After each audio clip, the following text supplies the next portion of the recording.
우리 신약 성경 책 중에 제일 마지막 책 요한계시록에 있는 말씀을 상고하며 은혜를 나누려고 해요. 요한계시록은 사도 요한, 예수님의 제자들 가운데 제일 어리다고 한 사도 요한의 서신입니다. 묵시록 그러지요. 하나님께로부터 계시를 받아서 기록된 말씀입니다.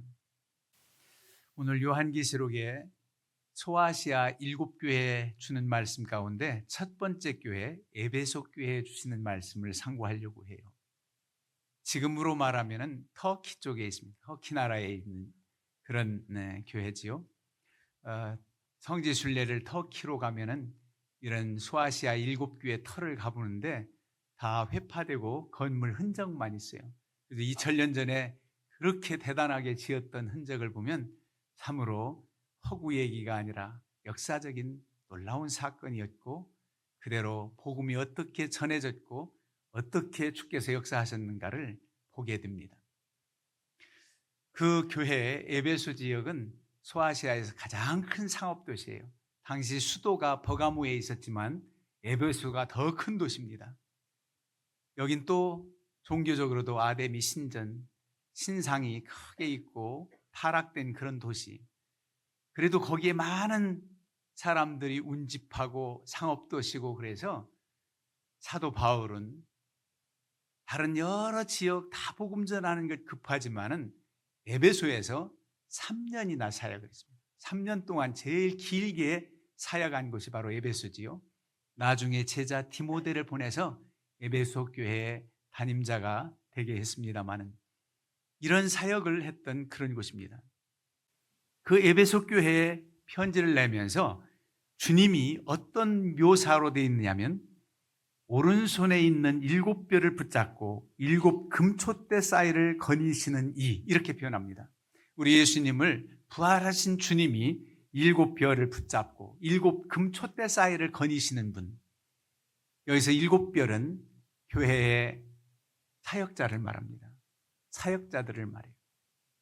그리고 금촛대는 하나님의 교회를 말합니다. 교회를 거니시며 세심히 관찰하시고 함께 하시고 때로는 권고하시는 주님의 역사를 이렇게 표현하고 있죠. 그분이 말씀합니다. 에베소 교회를 향해서 칭찬하는 얘기가 먼저 나오지요. 내가 내 행위와 수고와 내 인내를 알고 또 악한 자들을 용납하지 아니한 것과 자칭 사도라 하되 아닌 자들을 시험하여 그의 거짓된 것을 내가 드러낸 것과 또 내가 참고 내 이름을 위하여 견디고 게으르지 아니한 것을 아노라. 이게 바로 에베소 교회의 대단한 장점입니다. 칭찬받을 만한 내용이에요. 내 행위와 수고를 안다. 주님께서는 금촛대 사회를 거니시지 않아도 다 아시겠지만 그들을 세밀히 관찰하시고 우리를 이해하기 쉽게 하기 위해서 그 교회 자리를 두루 다니신다. 그러면서 눈여겨보신다. 그래서 그들의 장점, 내 인내, 수고를 안다, 헌신을 안다. 그리고 자칭 사도라 하는 거짓 교사들 분별해서 내친 것. 여러분, 사단의 세력은 사랑의 대상이 아닙니다. 물리쳐야 될 대상입니다. 그래서 이들을 분별해서 그들에게 시험을 해봐요. 이게 거짓 교사인지 참인지. 그래서 거짓이 드러날 경우 드러내서 그들을 내치고, 그렇게 해서 주님의 진리의 말씀을 붙잡고 거룩한 교회를 더럽히지 않으려고 애썼던 그런 모습입니다. 내 이름을 위해서, 주의 이름을 위해서 견디고 끝까지 인내합니다. 주님의 이름을 믿고 주님을 욕되게 하지 않으려고 믿음을 지키기가 당시 쉬운 게 아니에요. 모든 세계가 다 로마 통치권 아래 있을 때입니다. 모든 길은 로마로 통한다 할 정도로. 그래서 로마의 황제 숭배를 그렇게 강요하고, 지금도 황제 숭배한 터들이 그대로 남았습니다. 버가모 같은 데도 그렇게 남아있고요. 이런 마당에 예수 그리스도를 참 하나님으로 하나님을 섬기는 것은 그들에겐 용납되지 않아요. 많은 핍박이 있었지요. 서문학교의 폴립 같은 분도 순교당하는 장면 우리가 너무 잘 알지 않습니까? 다 순교했답니다. 그래도 주의 이름을 배반하지 않고 믿음을 지키면서 끝까지 견뎠다, 인내했다는 겁니다. 그리고 게으르지 아니한 것을 아노라. 열심을 품고 주를 섬겨라. 이게 바울 사도의 권고도 있잖아요. 정말 우리가 하나님을 섬기려면 부지런하지 않고는 섬길 수가 없습니다. 우리에게 건강 주시고 지혜 주시고 능력 주시고 그런 모든 주신 것에 부지런함이 따를 때에 나올 수 있어요.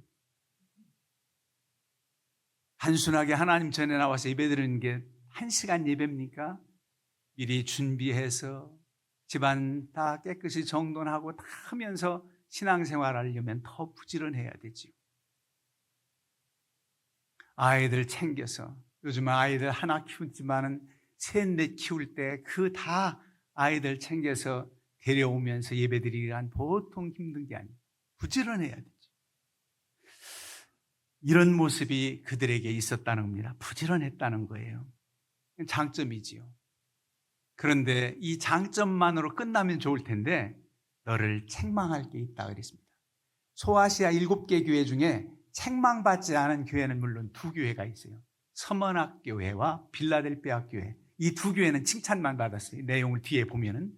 그런데 에베소라든가 다른 교회들이 칭찬도 있는 반면에 책망할 것도 있다 그랬어요.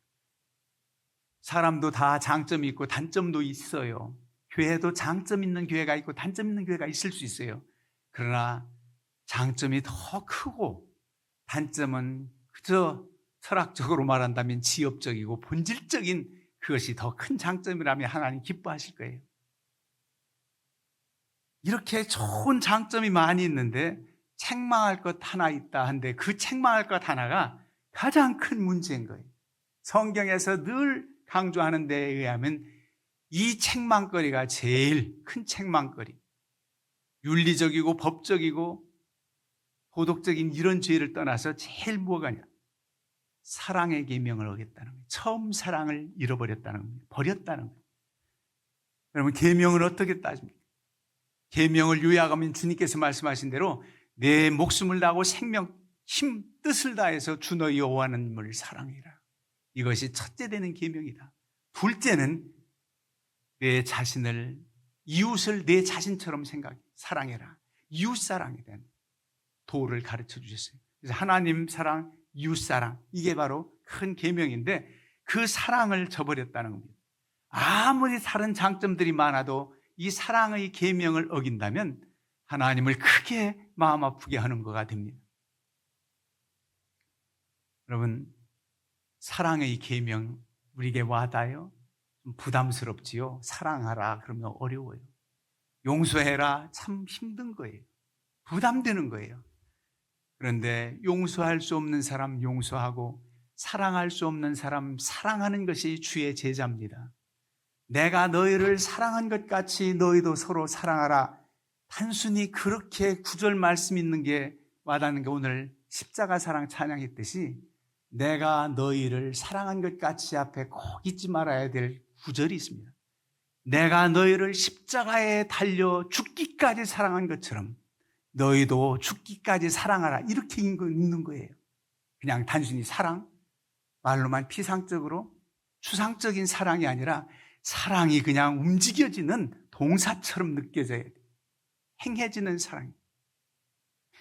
그런 사랑을 얘기하고 있어요. 그 사랑을 잃어버렸다는 겁니다. 어떤 사람은 대단한 지식을 자랑해요. 어떤 박사다 그러면 그 분야의 전문가겠지요. 근데 박사보다 뛰어난 사람들도 있을 수 있습니다. 각 분야를 너무 잘 알아. 이 얘기하면 이 얘기하고 저 얘기하면 사업 얘기, 경제 얘기, 정치 얘기 모든 거 그렇게 잘 알 수가 없어요. 정말 박식한 사람이 있을 수 있어요. 저 사람 대단한 지식인이야 말할 수 있어요. 그런데 그 모든 것을 알아도 가장 중요한 거 한 가지 모르면 어리석은 사람이에요. 그 중요한 한 가지는 그들은 이해할 수 없는 거예요. 우리는 아는 거예요. 바로 하나님을 아는 지식입니다. 하나님을 아는 지식이 가장 큰 지식인데 그 지식을 모르고 세상 것 많이 안다고 뽐낼 이유가 없어요. 아무리 못 배운 할머니라도 하나님을 아는 지식이 충만한 사람은 가장 지혜로운 사람이요 가장 하나님께로부터 기쁨을 받는 그런 사람이 되는 것이죠. 이 에베소 교회가 가장 귀한 것을 잃어버렸어요. 여러 다른 교회 책망이 있지만 이 책망이 제일 안타까운 거예요. 내가 너희를 사랑한 것 같이 너희도 서로 사랑해라. 예수님의 마지막 유언이기도 해요. 사랑의 계명이 그렇습니다.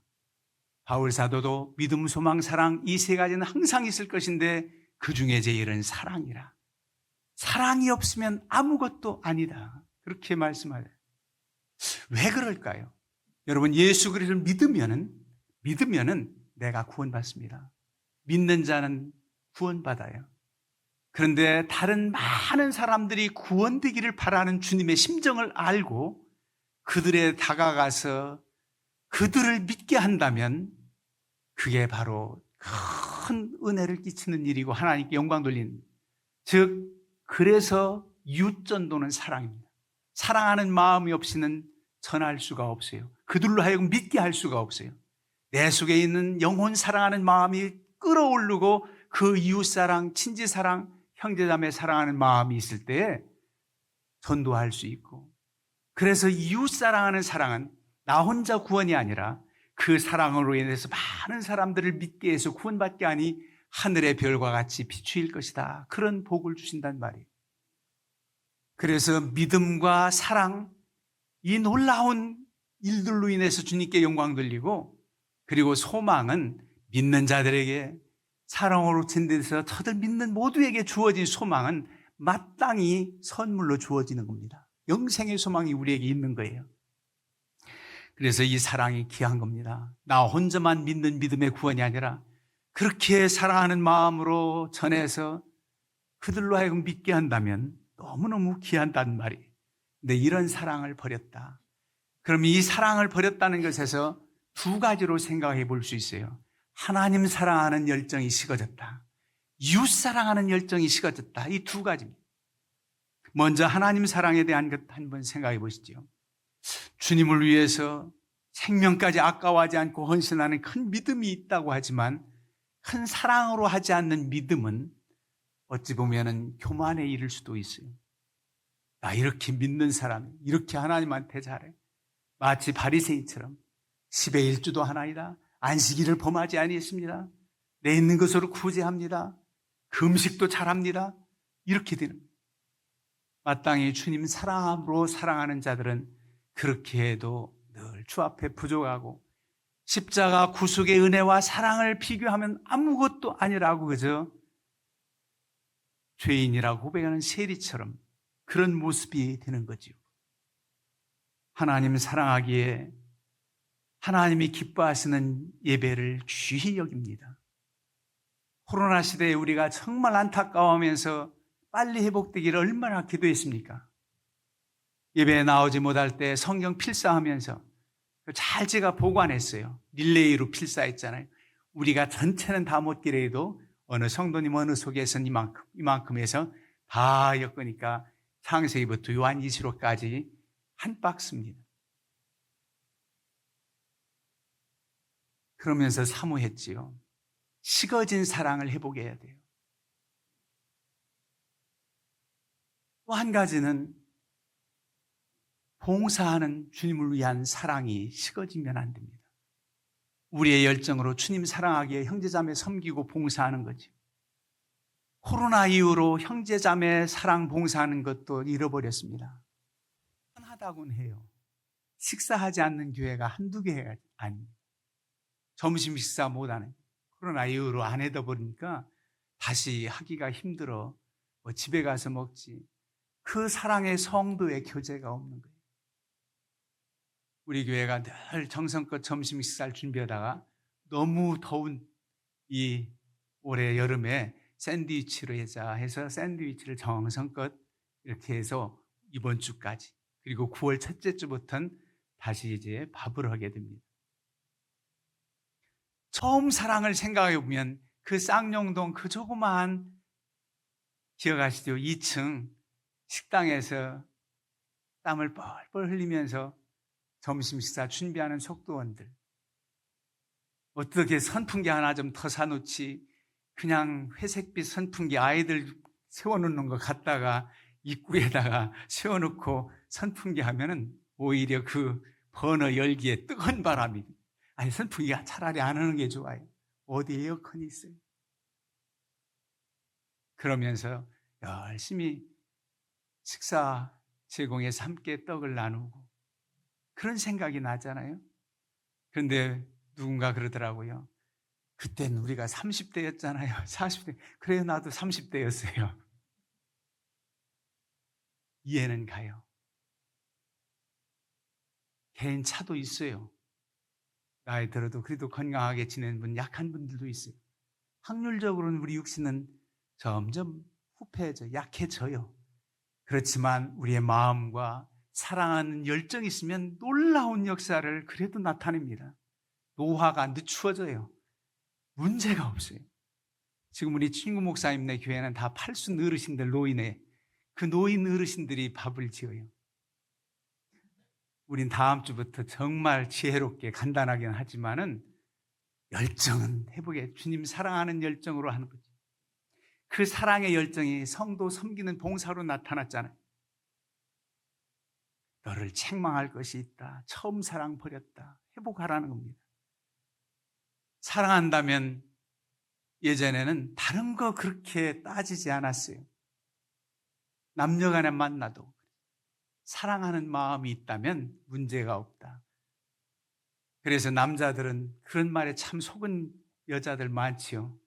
당신 손에 물 안 묻히게 해줄게. 물 안 묻히게 해준대요, 물. 그럼 설거지도 자기가 한다는 건지. 그리고 또 여자는 뭐라고 그러냐면 당신은 네 아까를 끌어도 내가 밀어줄게. 그러면서 사랑을 고백하고 가정을 이루며 소시적 얘기한다고 하겠지만 장롱도 살 수가 없어서 비키니장을 가지고 월세방에서 시작을 했어도 사랑으로 하나 할 땐 문제가 없어요. 점점 더 지금 다 준비해야 되나 살아가면서 준비하지. 그러면 TV도 나중에 사놓고 이렇게 지금은 상상할 수가 없는 거예요. 지금은 사랑은 놀랍습니다.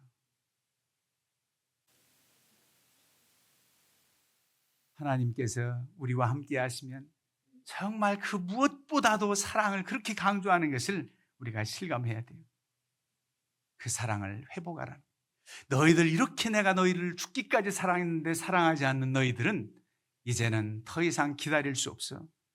책망하면서 그 촛대를 옮기리라 그러지 않았어요. 일단은 어디서부터 떨어졌는지 생각해봐라. 그리고 회개해라.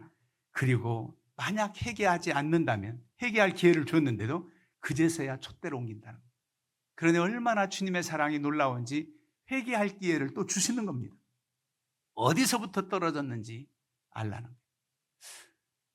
에베소 교회 같은 경우는 사도 바울이 3년여를 사역했다고 그랬는데 거길 늘 잊지 못해요. 완전히 거점 도시거든요. 거기가 많은 사람들이 유입되고 거기에서 뜨거운 성령의 역사와 주님 역사가 있으면 많은 이들이 회심하는 그런 도시이기 때문입니다.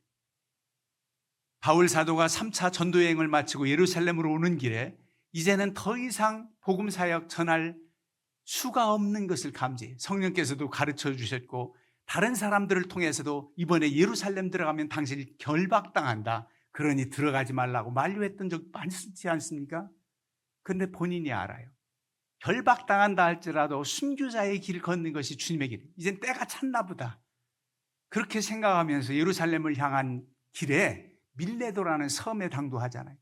밀레도 섬에서 에베소 지역 그렇게 멀진 않지만 에베소를 다시 들어갈 수 있는 시간 여건이 안 되자 사람들을 보내서 에베소 교회 장로들을 청합니다. 밀레도로 오라고. 빨리 오라고. 그래서 에베소 교회 장로들에게 부탁을 하는 장면이 나옵니다.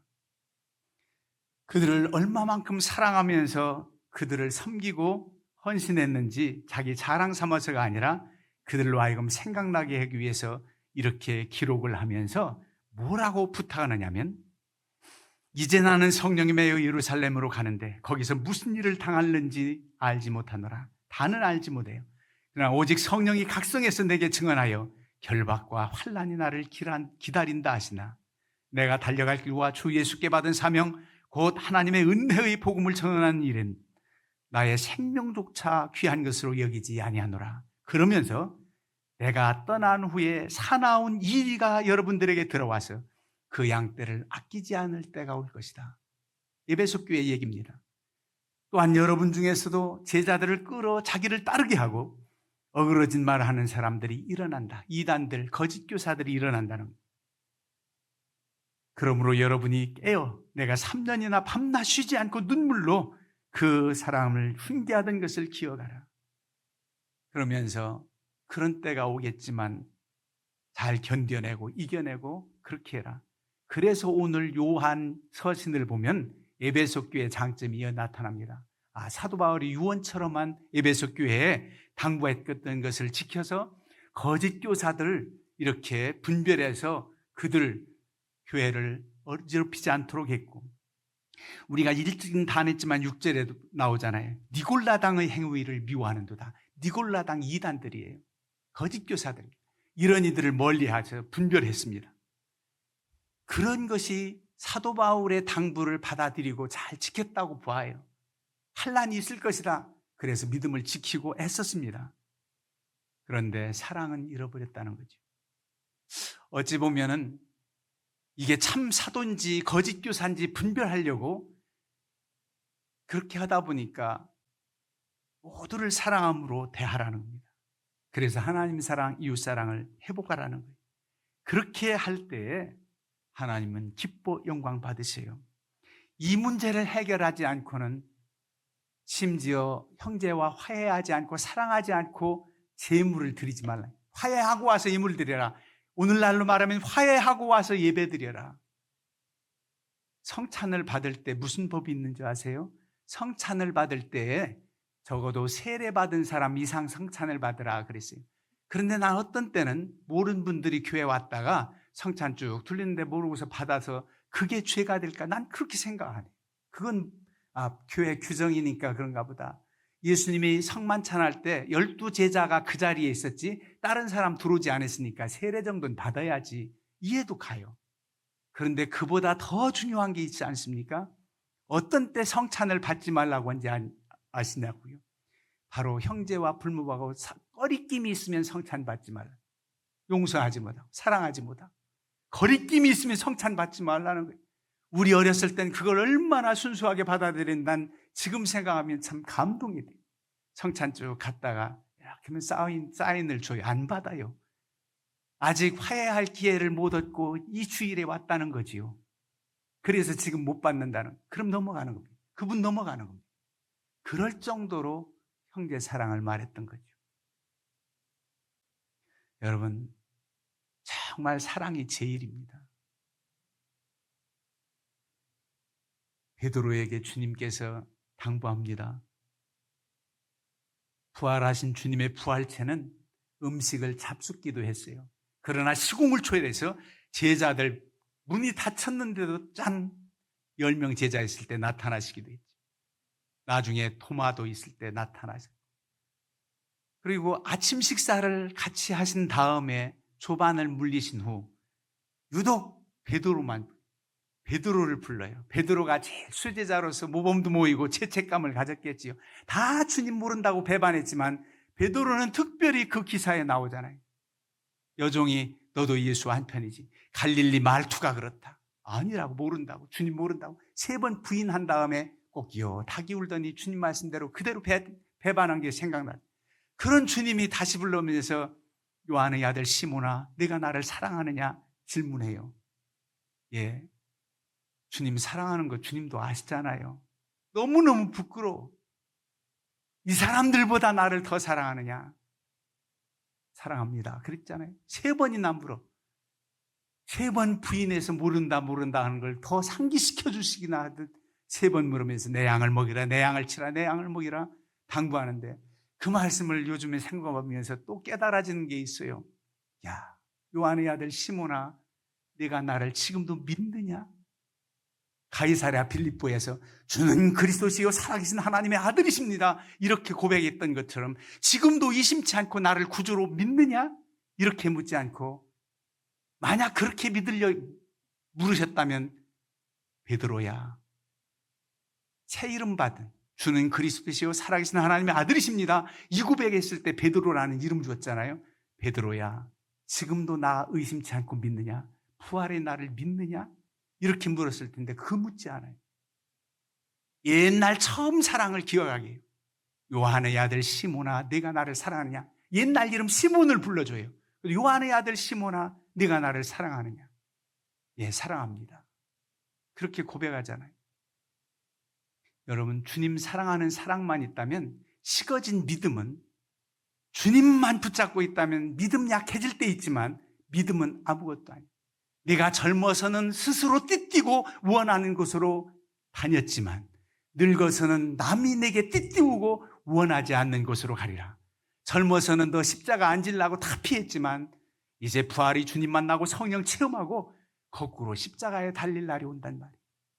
믿음은 회복돼요. 주님 사랑하는 것만 있지 않으면. 여러분, 부지부지간에 어떤 때 신뢰도 깨지고 하는 것 같지만 사랑하는 마음만 있다면 문제가 없어요. 모든 것이 그렇습니다. 그래서 사랑이 제일이라는 거예요. 베드로가 그 사랑의 감복에서 부활의 주님 만났고 이제는 두려움이 없이 순교자의 길을 걷잖아요. 처음 사랑을 회복하라는 거예요. 첫사랑, 말로만 하면서 회복의 기회를 잃어버리면 안 돼요. 나 청년회장에 있었어. 나 옛날에 뭐여 선교장. 안 돼요. 지금 주님의 부르심에 응답해야 돼요. 언제까지나 지체할 수 없어요. 이 앞으로 어떻게 됩니까? 촛대 옮기겠다는 게 회개하지 않으면. 촛대 옮긴다는 게 촛대는 교회를 상징하잖아요. 7별은 주의 사자, 사역자들을 상징. 촛대 옮긴다면 교회가 없어지고 회파된다는 거예요. 교회가 없으면은 별, 주의 사자, 유성처럼 떨어지고 아무것도 의미가 없어요. 그 자리에서 옮긴다. 하나님의 은혜가 떠나는 거예요. 우리와 함께 하시고 우리에게 성령을 은혜라고 부어주실 때 촛불을 환히 밝히듯 주님의 임재하심 가운데 살아야지. 그 촛대 옮겨지면 문제가 있어요. 마지막으로 오히려 내가 생명나무의 열매를 주리라. 이기는 자에게 이 모든 것 이기고 주님 말씀 따라 사랑하기 힘든 사람 사랑하고 용서하기 힘든 사람 용서하면서 살아가서 끝까지 네가 이긴다면 생명나무의 열매를 주겠다. 약속했잖아요. 생명나무 열매를 따먹지 못하도록 에덴 동산에서 아담과 하와를 쫓아내지 않았습니까? 여기 두었다가는 생명실과 먹어서 영생할지 몰라 보내야 돼. 그래서 내쫓은 이유가 생명실과 먹지 못하도록. 그런데 마지막 때에 하나님의 나온 천국에서 생명과를 먹게 한다는 거예요. 그런데 보세요. 지금도 우리에게 얼마나 큰 은혜인지 생명의 떡, 영생수를 우리에게 주시고자 예수님 이 땅에 오셔서 죽어서 생명과를 먹기 이전에 생명의 떡을 먹고 영생을 맛보게 한 하나님의 사랑은 그렇게 인류를 그렇게 기다리지 못하고 2000년 전에 예수님을 이 땅에 보내신 거예요. 생명의 떡 미리 먹으라고. 생명의 열매, 생명의 생수를 마시라고. 그래서 주님과 함께 연합한 자에게 있어서 마지막 때 낙원에 가서 생명과 따먹을 수 있을까? 걱정하지 마세요. 그냥 주어지는 거예요. 믿음을 지키고 사랑으로 많은 사람들을 인도한 자는 소망은 그야말로 그냥 주어지는 거예요. 소망 중에 영생의 소망, 천국 소망 그냥 선물로 다가오는 거예요. 이런 은혜가 우리에게 있다는 사실입니다. 많이 주님을 사랑하고 사랑하기 힘들거든 내 힘으로 도저히 용서하고 사랑할 수 없으니 하나님 사랑의 은사를 주옵소서. 그렇게 기도하셔서 응답받으시고 우리 주님의 그 분부를 준행하면서 승리하시기를 주님의 이름으로 축원합니다.